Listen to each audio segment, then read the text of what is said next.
They thought her secrets had died with her, that her body sealed beneath centuries of stone and silence would never speak again. But they were wrong when the tomb of Queen Elizabeth was quietly reopened during a structural assessment deep within Westminster Abbey. No one expected anything unusual.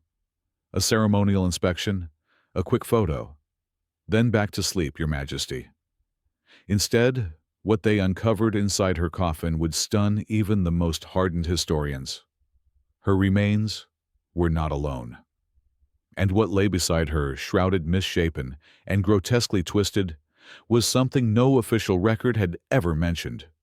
Why had it been hidden? Who had dared to bury this alongside a reigning monarch? And more importantly, why had it been kept secret for over 400 years? This isn't the story they tell in schools. This is the one buried by time on purpose.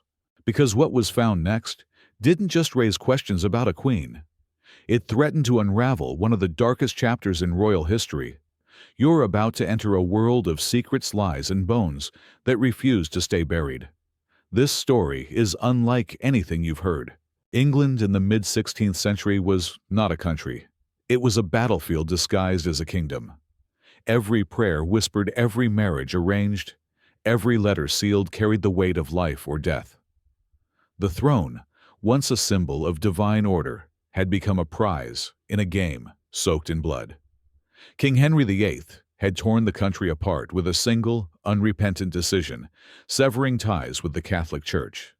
In doing so, he had replaced the Pope with himself, turning England into a nation at war with its past. His wives, 6 of them, were tokens in a ruthless pursuit of a male heir.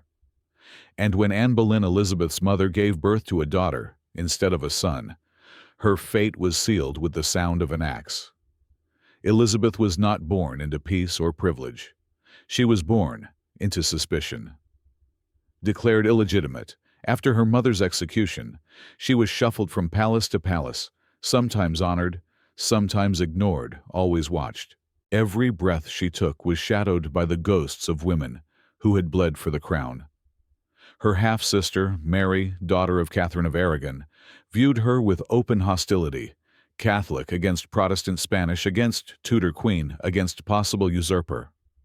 The England Elizabeth would one day rule was teetering. Religious civil war loomed. Protestants were burned at the stake under Mary's reign. Families were torn apart.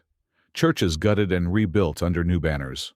Loyalty was currency and betrayal public, brutal, and swift. But Elizabeth had one weapon: survival. She learned early to speak carefully, to move quietly, to trust no one fully. Her mind was sharp, her presence composed. She had the rare ability to listen while appearing, to agree to promise without committing. These were not virtues. They were necessities.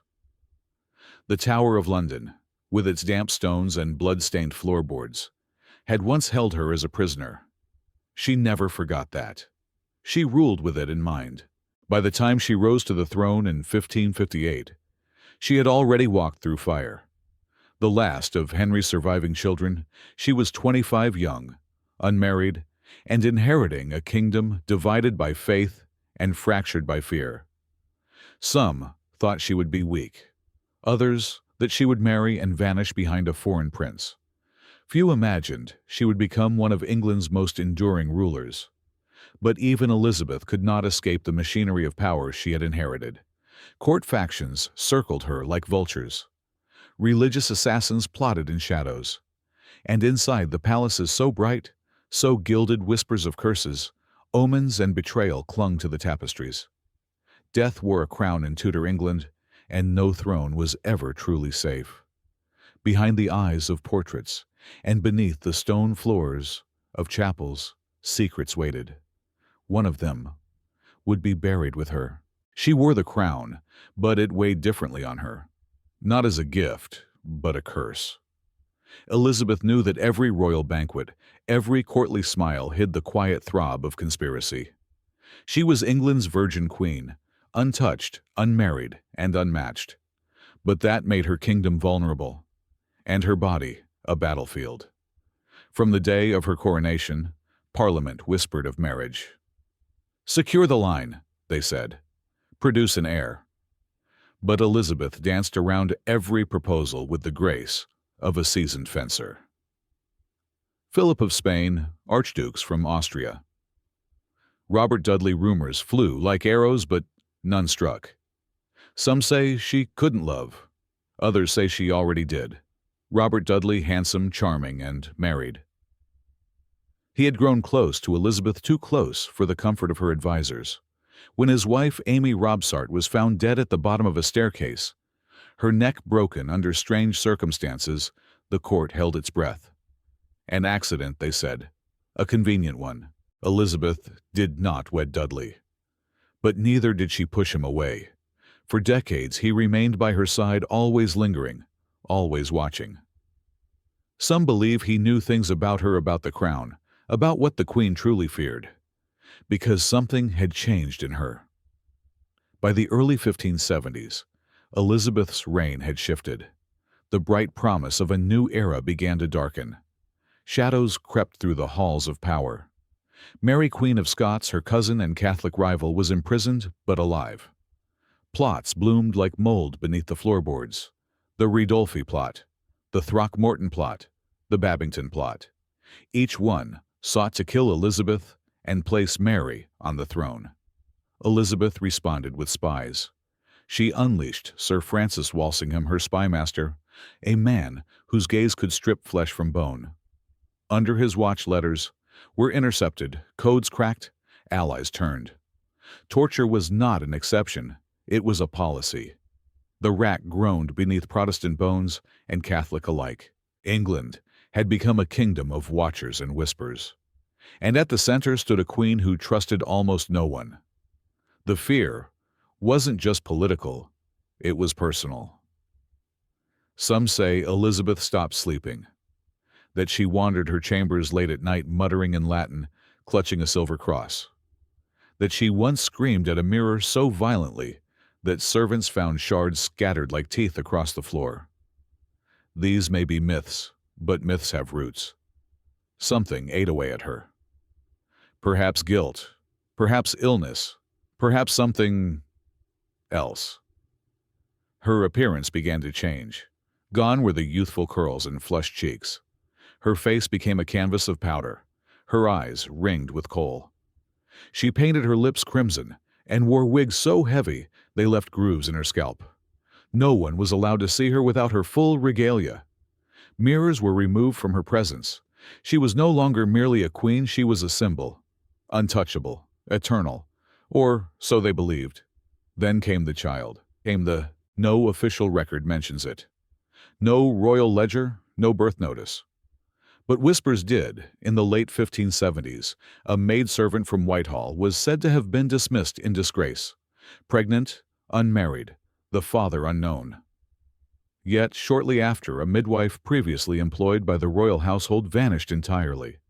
Her home, abandoned door ajar, blood dried on the floorboards. Nothing was taken. Everything was left, except for a single item, a ribbon bearing the royal crest. The rumor burned like wildfire, suppressed, but never extinguished.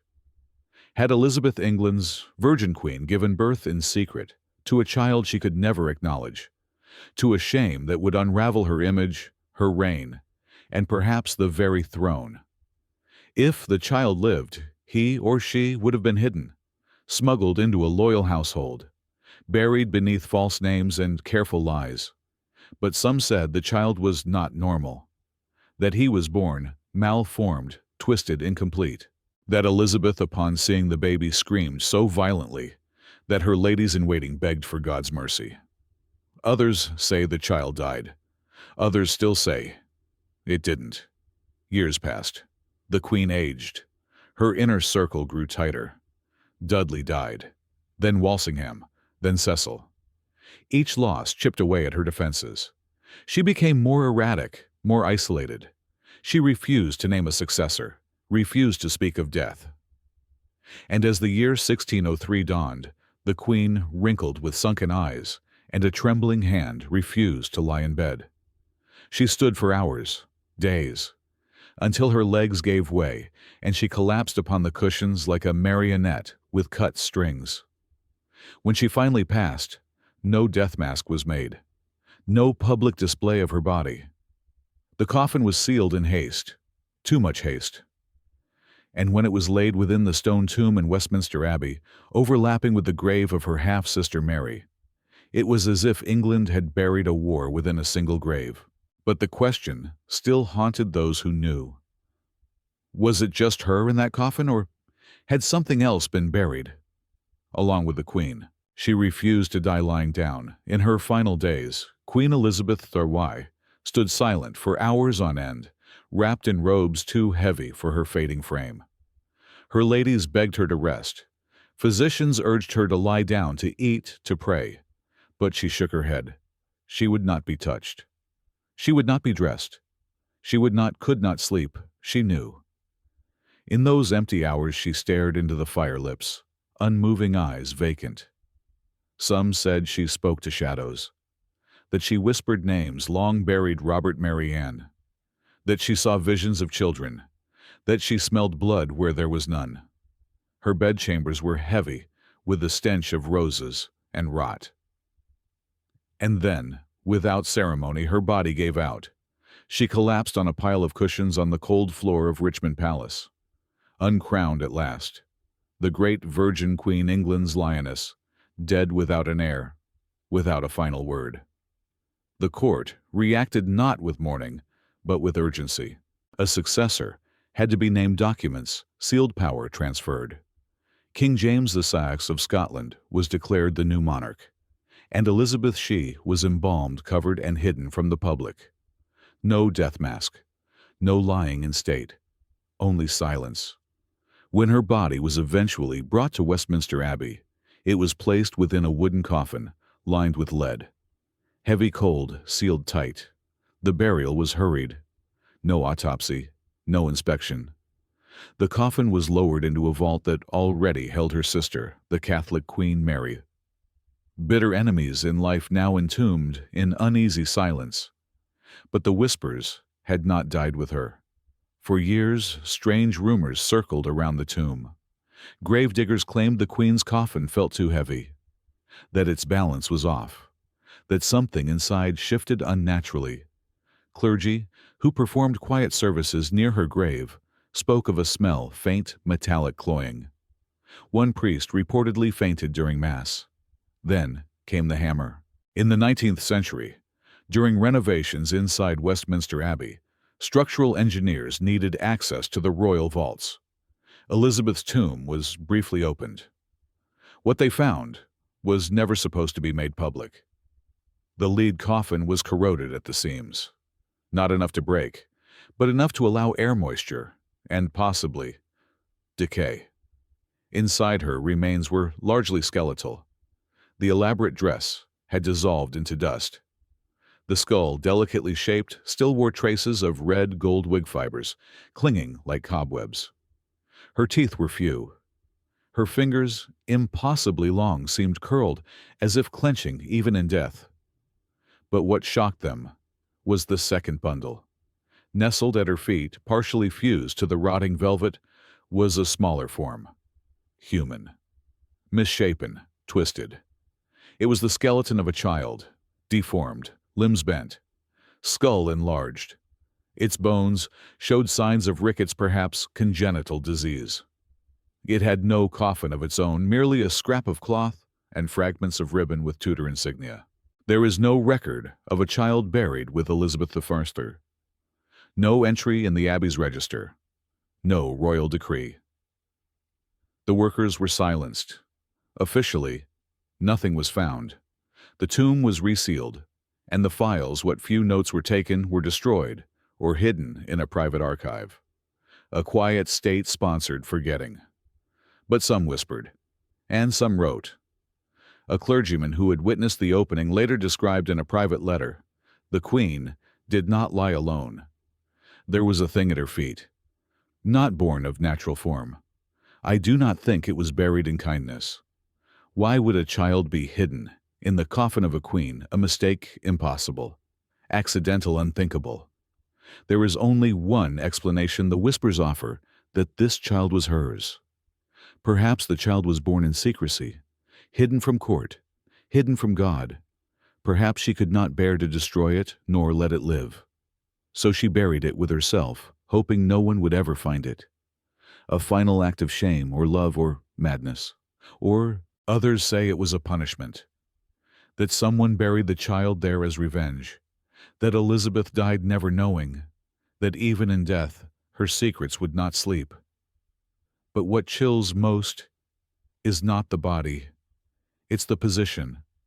The child's skull was turned upward facing the queen, as if it had spent 400 years staring into her eyes. History likes its queens flawless, virgins, martyrs, monsters, but never mothers in shame, never women who ruled and bled and broke behind closed doors. So it did what it does best, it polished the story, and buried the rest. Elizabeth I became a legend, the Virgin Queen, Gloriana, the woman who defied kings' armies and time itself. Her portraits became icons, her speeches memorized, her defeat of the Spanish Armada held up as proof of divine right, her solitude romanticized, her lack of children declared a choice, a mark of strength, of singular devotion to England. No one spoke of the coffin. No one dared ask what else had been sealed with her. The royal archives remain silent. The church denies anything unusual was ever found in the tomb. Westminster Abbey offers no comment, and the original workers, dead, their diaries gone. Their families, if questioned, say only this: they were never the same after what they saw. Elizabeth's grave today bears a Latin inscription. Partners both in throne and grave. Here rest Mary and Elizabeth, sisters, in hope of resurrection. But the truth is colder. That grave is a lie, not just because of the rivalry between the two queens, but because someone else rests there. A third body, unnamed, unwanted, forgotten on purpose. We may never know if the child was truly hers.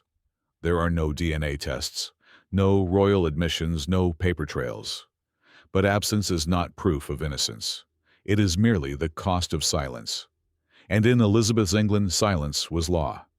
Yet something strange remains. Tour guides at Westminster have long noted that flowers, small white wildflowers, appear at Elizabeth's tomb with no name, no note. They're removed, then reappear.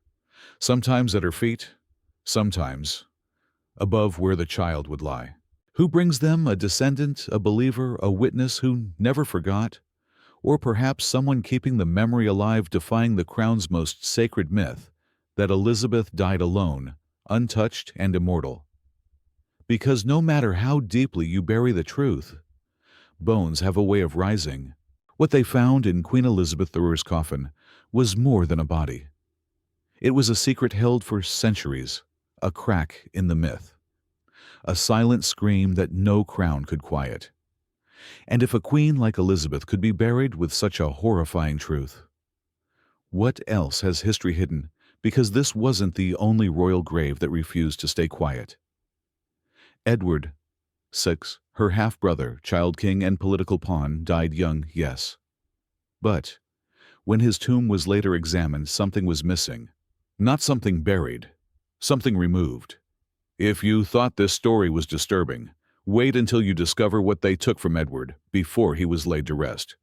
Click here to uncover the next royal mystery. And don't forget, history always leaves a trace. You just have to know where to dig.